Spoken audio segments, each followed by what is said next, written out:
What's good, YouTubers and YouTubettes? This is JBsports back again with another one. This past year, the sport of boxing enjoyed a renaissance, man. Had some real good fights, some mega matchups, which was seen by many casual boxing fans.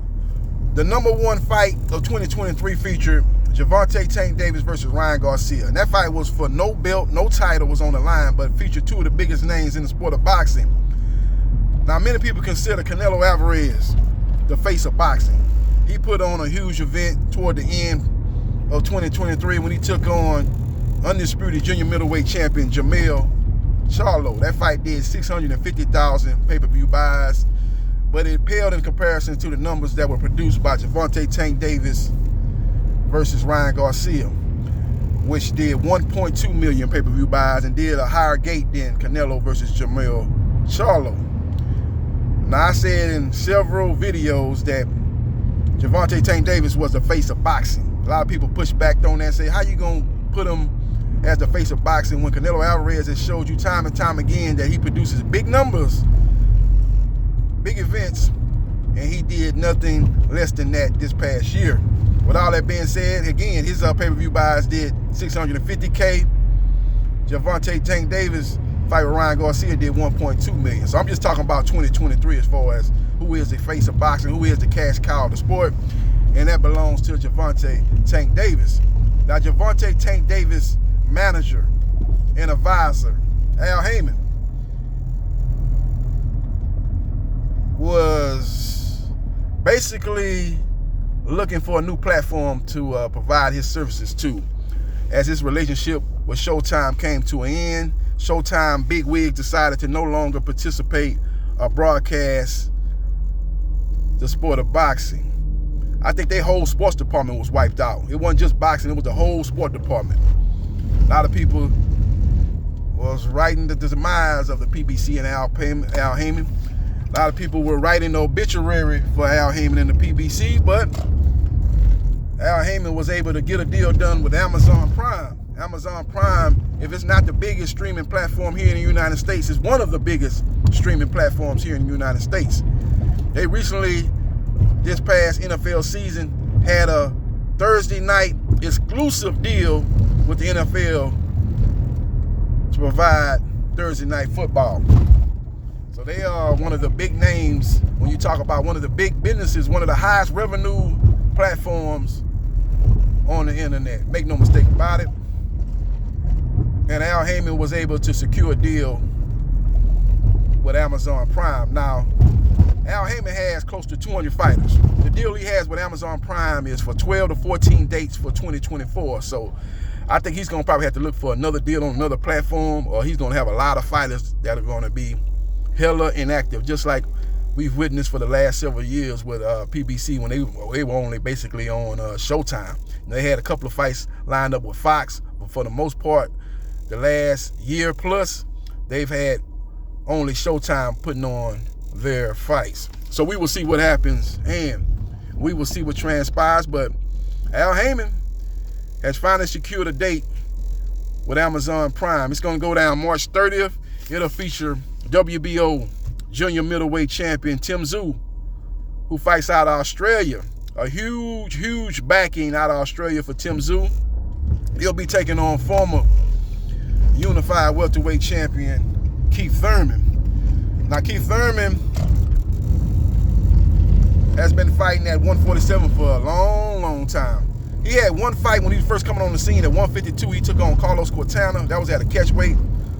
But for the most part, he's fought at 147. He's campaigning in the welterweight division. He'll be making a step up in class and a step up in weight, taking on Tszyu. Now, his last fight, he took on a 140-pounder, moving up to 147 in his first fight, Mario Barrios, and he was able to beat him by decision. Now he's moving up and fighting the champion at 154 pounds, Tszyu, a guy that, in my opinion, is a big junior middleweight. Late last year, he was even entertaining a fight with Canelo Alvarez. Canelo Alvarez defeated Jermell Charlo. He knew he probably wasn't going to get the Charlo fight. Well, he knew that Canelo in all likelihood was going to beat Charlo, and that's actually what transpired. And he figured that if Canelo won that fight, and he took on Jermell Charlo coming up for 154, that he would take on him coming up for 154. And that fight, in my opinion, I think would have did good numbers. You would have had the Australian market, and you would have had the Mexican market, and then you have the U.S. market. I think that would have produced some big numbers for Al Haymon and the PBC, but that's not the roadmap that they are willing to travel down at this point in time. Instead, they're looking to take on former unified welterweight champion Keith One-Time Thurman. Now, Keith One-Time Thurman was part of one of the biggest pay-per-view events of 2020, if I'm not mistaken, when he took on Manny Pacquiao.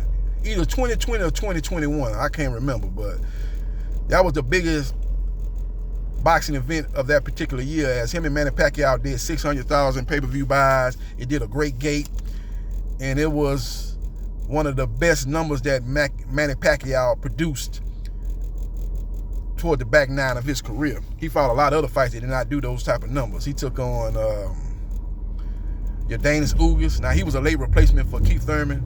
I mean, he was a late replacement for Errol Spence Jr. He's had to pull out of that fight with an eye injury. But still, he was a guy that was a champion. He was a guy that had been in a fight with Sean Porter. So he was a guy that was known in boxing circles. And that fight did not do nearly the numbers that Keith One-Time Thurman did. Now, Keith One-Time Thurman is one of the best trash talkers in boxing. He has charisma. He's a guy that really knows his way around the mic. And he'll do a good job of promoting and producing and selling this fight. So we will see what happens. And we will see what transpires. But this was a shocker, man. My sources were telling me that it was going to be Tszyu versus Erickson Lubin. And I was hearing that Mantis Tszyu, who's the WBA welterweight champion, was going to be on the card. And I was hearing Rayo and Frank Martin might be on the card. But no. It's going to be Keith One-Time Thurman, man. You got to give the PBC credit, man. They really look out for their fighters. The fighters that they've been down with for several years, the fighters that they been putting in work for several years of promoting, they really look out for them, man. You know, when they first got that deal done with CBS, Fox, and NBC, as well as ESPN, that first event was Keith Thurman. You know, the three fighters that they were promoting at that time was Keith Thurman, Deontay Wilder, Danny Garcia, and to a certain extent, Leo Santa Cruz. Those were the four fighters that they was really putting their weight behind. And here it is, after years of inactivity, that debut with Amazon Prime, they got Keith One-Time Thurman. Andre Berto was a guy that they really looked out for when they first cut the deal with HBO. They had a deal with HBO. Al Haymon, it wasn't no PBC back then. It was just Al Haymon, and I forgot what Al Haymon was working with Golden Boy, actually. And they was working on putting their weight behind, and they actually did put their weight behind Andre Berto. And Andre Berto just got through being in a fight with Roberto Guerrero. He lost that fight, if I'm not mistaken. That was on the undercard of David Benavidez versus Demetrius Andrade. With all that being said, man, Michael Carpenter, who works for ESPN.com, is reporting that fight will headline a stacked pay-per-view card. We also will have Rolando Romero taking on Isaac Pitbull Cruz.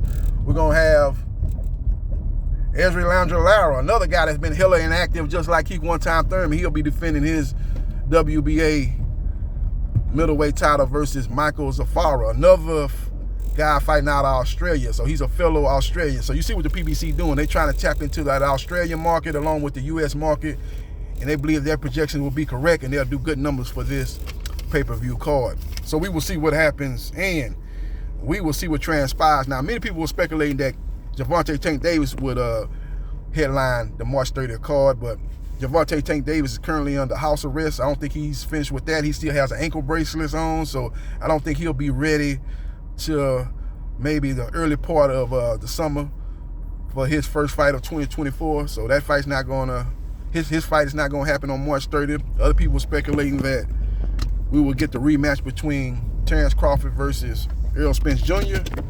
I think it was last week we had pictures come out that with Errol Spence Jr., he had a patch over his eye as he had successful cataract surgery, which will put him out of commission for 8 weeks. So that's not going to be enough time for him to train and properly train and get ready for a fight that he got dominated in the first fight, taking on, in my opinion, the #1 pound-for-pound fighter in boxing, Terrence Crawford. So we will see what happens And we will see what transpires. But this was shocking news, man. I did not see this coming.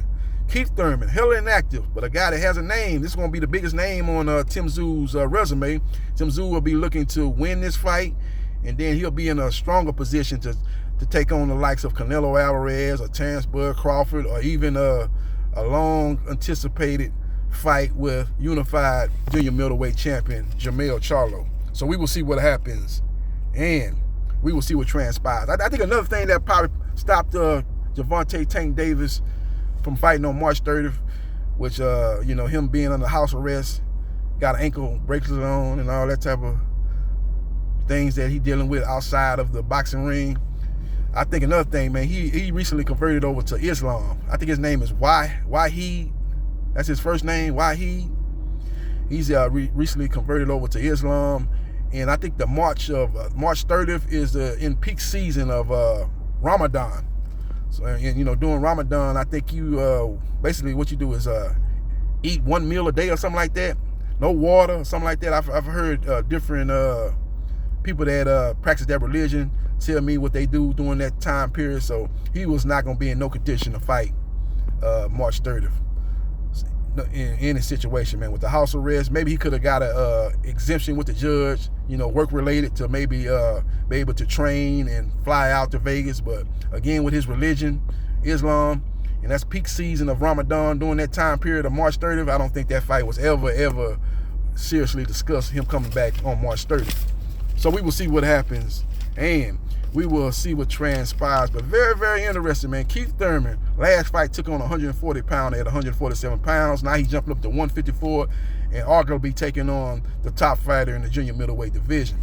So we'll see how it all play out, man. Keith Thurman has the better footwork. Keith Thurman got the faster hands. Keith Thurman has actually more skills, but he's fighting a guy that's naturally bigger, a guy that knows how to come with smart pressure, a guy that knows how to cut off the ring, and a guy that's been active unlike him.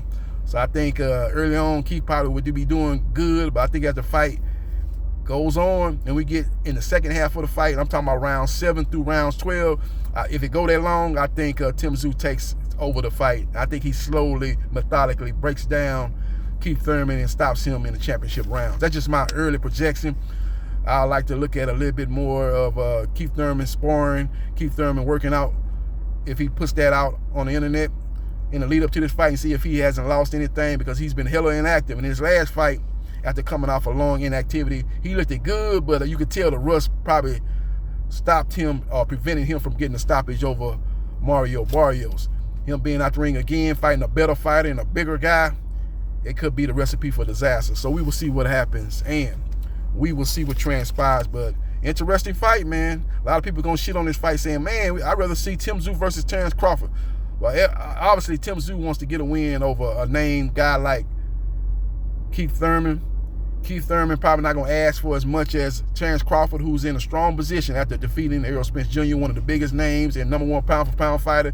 He's probably going to command a higher payday than Thurman. Thurman has the name. Thurman is a better trash talker probably than Bud, but Bud has gotten better than trash talking. Bud has came out his shell since the Errol Spence Jr. fight, but he's still not on the level of a Keith Thurman, who's a great trash talker, one of the top personalities in the sport of boxing.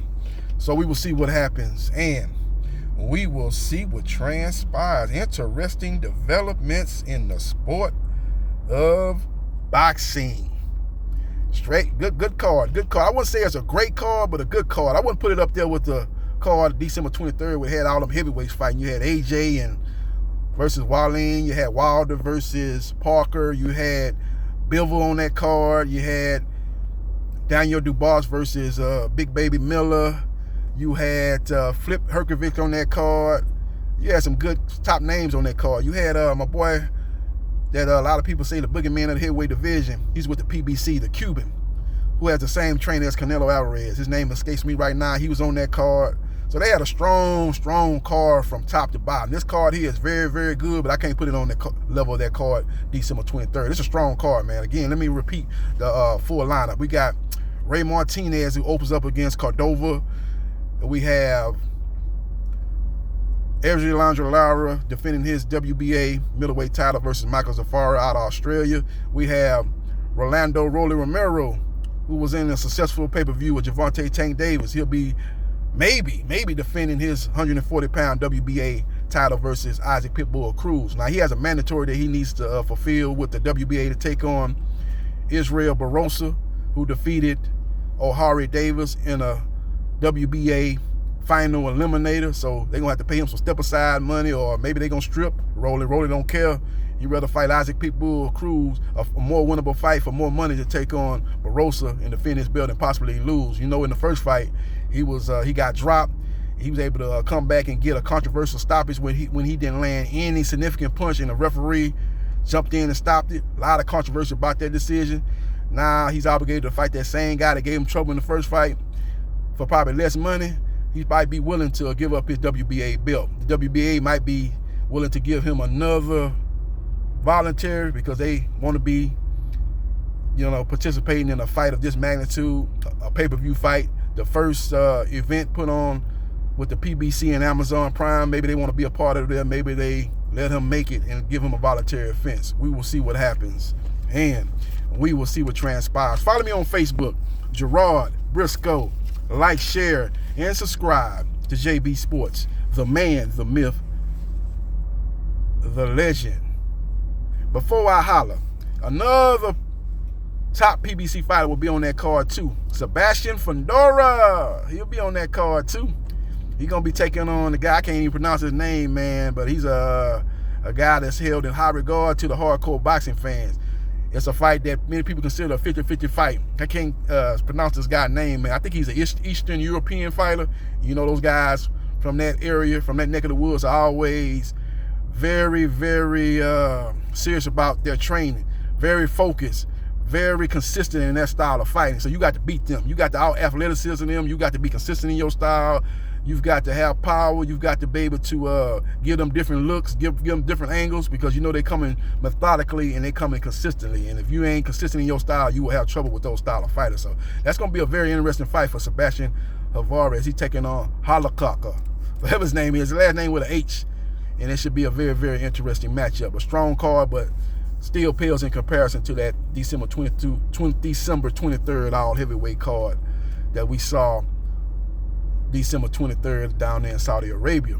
Outside of Dimitri Bivol, he was the only non-heavyweight on that card, and he was a top 5 pound-for-pound fighter defending his belt in the light heavyweight division. So we will see what happens, and we will see what transpires. Follow me on Facebook, Gerard Briscoe. Like, share, and subscribe to JB Sports, the man, the myth, the legend. And I holla.